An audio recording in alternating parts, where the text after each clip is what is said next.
नमस्कार बच्चों, कैसे हैं आप सब। देखिए बच्चों, आज हम पढ़ने वाले हैं जो हमने हमारा प्रीवियस चैप्टर डिस्कस किया था पार्ट 4 तारे रात का आंचल सवारी। मैंने आपको एक चैप्टर एक्सप्लेन किया था। हमने इस चैप्टर में डिस्कस किया कि जो तारे होते हैं वो उनकी उपमाएं कभी अपने अकॉर्डिंग लेते हैं, वैज्ञानिक अपने अकॉर्डिंग लेते हैं, तो हर क्षेत्र के अकॉर्डिंग, हर वातावरण के अकॉर्डिंग उनकी उपमाएं चेंज हो जाती हैं। पंडित अपने कहते हैं कि किसी के नक्षत्र, किसी के तारे अच्छे नहीं चल रहे हैं, किसी के ग्रह अच्छे नहीं चल रहे हैं, इसलिए उस पर कुछ संकट आ रहे हैं फाइनेंशियली या फिजिकली। तो डॉक्टर होता है वो अपने अकॉर्डिंग अपनी सलाह देता है, और जो कवि होते हैं वो उनको अपने अकॉर्डिंग लेते हैं। तो ये चैप्टर डिस्कस करने के बाद आज हम कर रहे हैं इसके मौखिक प्रश्न डिस्कस। इसके शब्दार्थ हमने डिस्कस किए थे। तो देखिए इसके मौखिक प्रश्नों में जो इसका पहला प्रश्न है वो है, कवियों को रात में चमकते सितारे कैसे लगते हैं। तो ये कवियों को रात में चमकते सितारे, आपको मैंने बताया था कि कवि क्या समझते हैं सितारों के बारे में। तो देखिए, कवियों को रात में चमकते सितारे, कवियों को रात में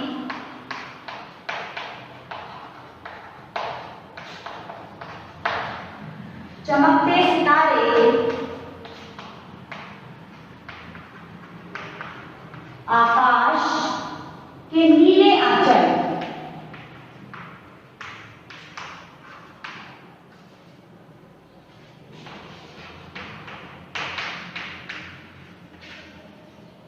में जड़े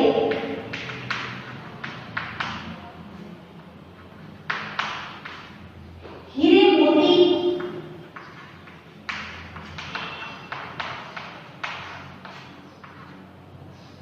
जैसे तथा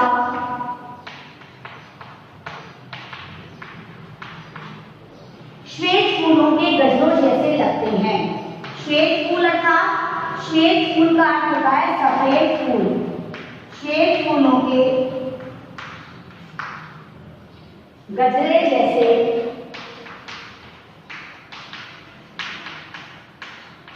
लगते हैं।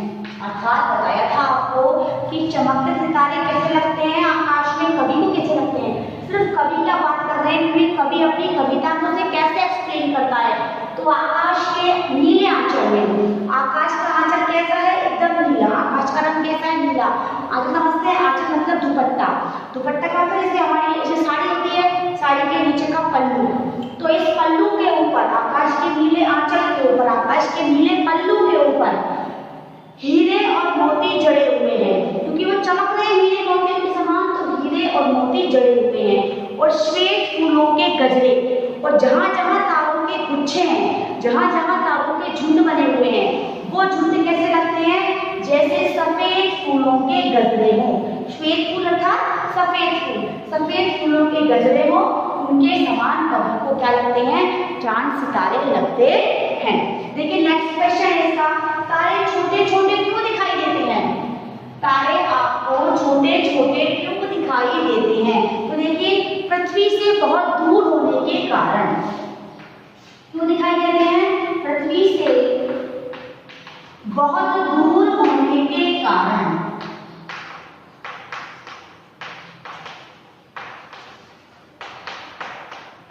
क्या दिखाई देते हैं आपको, तारे छोटे छोटे दिखाई देते हैं।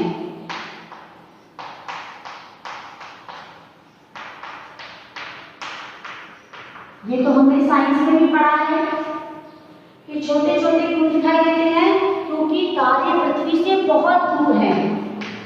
कितने दूर हैं, बहुत ज्यादा दूर। और जो चीज दूर होती है वो हमेशा आपको छोटी दिखाई देती है, इसलिए तारे छोटे दिखाई देते हैं। नेक्स्ट क्वेश्चन देखिए, नक्षत्र आकाश में कैसे प्रतीत होते हैं। प्रतीत का अर्थ होता है बच्चों कि नक्षत्र आकाश में कैसे दिखाई देते हैं, कैसे आभासित होते हैं, लोगों को कैसा आभास होता है नक्षत्रों को आकाश में देखकर। तो देखिए, नक्षत्र आकाश में, नक्षत्र आकाश में चमकीली गेंद, चमकीली जो गैस होती है ना, उस उसकी गेंद, क्योंकि नक्षत्र मतलब तारे के समान प्रतीत होते हैं।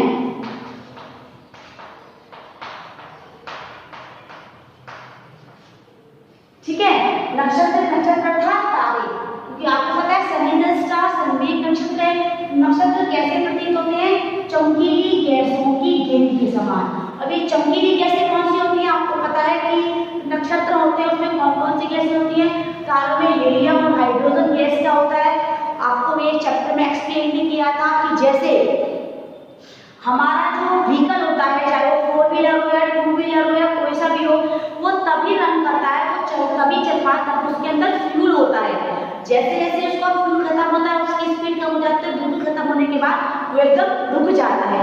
सिर्फ उसी तरह जो चमकीली गैसें होती हैं तारों के अंदर, नक्षत्रों के अंदर, तो जितनी पावर में वो गैसें होती है, हाइड्रोजन और हीलियम गैसें, उतनी पावर में वो तारे आकाश में चमकते हैं। और जिन तारों की आकाश में पावर कम होती है, जो कम चमकती है, इसका अर्थ ये होता है कि उनका जो फ्यूल है अर्थात उनकी जो गैसें हैं वो क्या है, कम होती जा रही हैं। और जब तारा, आपको लगता है तारा टूट रहा है, और जब तारा एकदम से नष्ट होता है या टूटता है, उसका अर्थ ये है कि उस तारे की जो ईंधन था, उस तारे का जो फ्यूल था, उस तारे की जो गैसें थी वो खत्म हो चुकी हैं। तो क्या होता है, चमकीली गैसों के समान आपको आकाश में नक्षत्र लगते हैं। समझ में आया? चमकीली गैसें कौन कौन सी? हीलियम और हाइड्रोजन। ओके, अब देखिए नेक्स्ट क्वेश्चन इसका, दिन के समय तारे कहाँ खो जाते हैं? अब आपसे कोई पूछे कि रात में तारे दिखते हैं, लेकिन दिन में दिखते नहीं है, क्या कहीं चले जाते हैं? हमने एसएसटी में पढ़ा है, हमने साइंस में पढ़ा है, अर्थ की जो एक्सिस पे जो अर्थ राउंड अप करती है, जिसे रिवोल्यूशन रोटेशन दोनों चीजें होती हैं, वो हमने पढ़ी है। डेज और नाइट्स बनते हैं, वो हमने सीखे हैं। विंटर होते हैं, समर होते हैं, यानी हमारे जो सीजन्स होते हैं वो कैसे कैसे चीज होते हैं, ये सब हमने पढ़ा है हिस्ट्री और साइंस में। कभी हिंदी में पढ़ के देखा है? नहीं। लेकिन हिंदी में भी देखिए, आपसे कोई पूछे कि रात में तारे दिखाई देते हैं, रात में तारे चमकते हैं, दिन में क्यों नहीं दिखाई देते हैं? आपको पता है कि डे कैसे बनता है, नाइट कैसे बनती है? जो अर्थ का पार्ट सन के फ्रंट में होता है वहां डे होता है, और जो पार्ट सन के वो जो अर्थ का बैक साइड होता है वहां नाइट होती है। तो सेम उसी तरह जो रात और दिन होता है, उसी तरह हमारे जो तारे हैं वो दिन में क्यों दिखाई नहीं देते? उसका रीजन देखिए बच्चों, उसका रीजन है दिन के समय तारे होते नहीं हैं, अभी सूर्य के तीव्र प्रकाश में तारे सूर्य के तीव्र प्रकाश में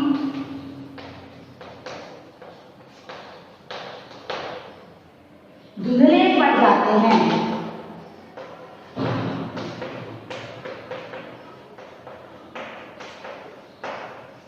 क्या होता है? क्योंकि आपको पता है कि जब सूरज का प्रकाश, हमने साइंस में भी पढ़ा है कि जो हमारा चंद्रमा है वो पावर किससे लेता है, वो एनर्जी किससे लेता है? पूरे संसार को ऊर्जा कौन देता है बच्चों? पूरे संसार को ऊर्जा देता है हमारा सन। कौन देता है? सन। और सन की जो पावर होती है उसी से हमारे तारे भी चमकते हैं। सन की जो पावर होती है उससे हमारे सूर्य भी, हमारा चंद्रमा भी है, वो भी क्या लेता है? एनर्जी लेता है। तो चंद्रमा भी किससे चमकता है? सूर्य की पावर से। तो जब रात होती है तब वो सूर्य कहाँ होता है? कहाँ होता है सूर्य? दूसरी तरफ होता है अर्थ के, जहाँ पर एक समय रात थी वहां पर एक समय दिन था। तो जब रात होती है तब हमें तारे और चांद दिखाई देते हैं, लेकिन जैसे जैसे दिन होता है तो सूरज के अंदर इतनी पावर है कि सूरज के प्रकाश, तीव्र प्रकाश की वजह से जो तारे होते हैं एकदम धुंधले पड़ जाते हैं। जो तारे होते हैं वो दिखाई नहीं देते हैं, क्योंकि सूरज की रोशनी कितनी होती है? सूरज की रोशनी बहुत ज्यादा तेज होती है। तो ये मौखिक क्वेश्चन मैंने आपको एक्सप्लेन किए, आई थिंक आपको समझ में आ गए होंगे। अब देखिए कुछ क्वेश्चंस ऐसे हैं जो आपको अर्थ ग्रहण संबंधी प्रश्नों के तौर पर करने हैं, अर्थात आपको उनके अर्थ आने चाहिए, तभी आप उनको समझ कर करेंगे। तो चलिए स्टार्ट करते हैं। देखिए, तारों के पास अपना प्रकाश नहीं होता। तारों के पास अपना प्रकाश नहीं होता, ये जो प्रश्न है, जो हाँ या ना वाला क्वेश्चन है, क्या आप बताएंगे हाँ या ना? देखिए, तारों के पास अपना प्रकाश नहीं होता? नहीं, इसका आंसर क्या होगा? नहीं, क्योंकि तारों के पास अपना प्रकाश होता है। Because sun is a star, सूर्य भी एक तारा है। और आपको पता है कि हीलियम और हाइड्रोजन का गोला है, उन गैसों का ग्रुप है, तो उसमें अपने आप पावर हुई कि नहीं हुई? तो ये जो स्टेटमेंट है वो रॉन्ग है। तारों के पास अपना प्रकाश होता है। तारे चमकीले पिंड होते हैं। यस, तारे चमकीले पिंड होते हैं, और चमकीले पिंड होते हैं तभी तो चमकीली गैस की गैसों के समान दिखाई देते हैं। चमकीले पिंड मतलब गोला, गैस, वो दिखाई देते हैं क्योंकि उसके अंदर हीलियम और हाइड्रोजन का मिश्रण होता है।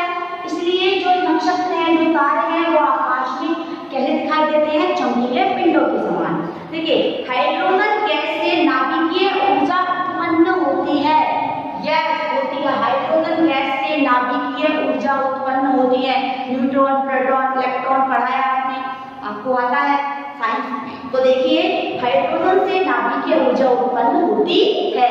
यस, ये स्टेटमेंट एकदम राइट है।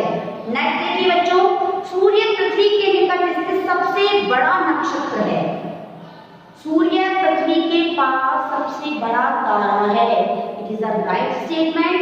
यस, ये एकदम सही बात है। पृथ्वी के निकट जो सबसे बड़ा तारा है वो कौन होता है? सूर्य, हमारा सूरज। पृथ्वी अपनी धुरी पर नहीं घूमती।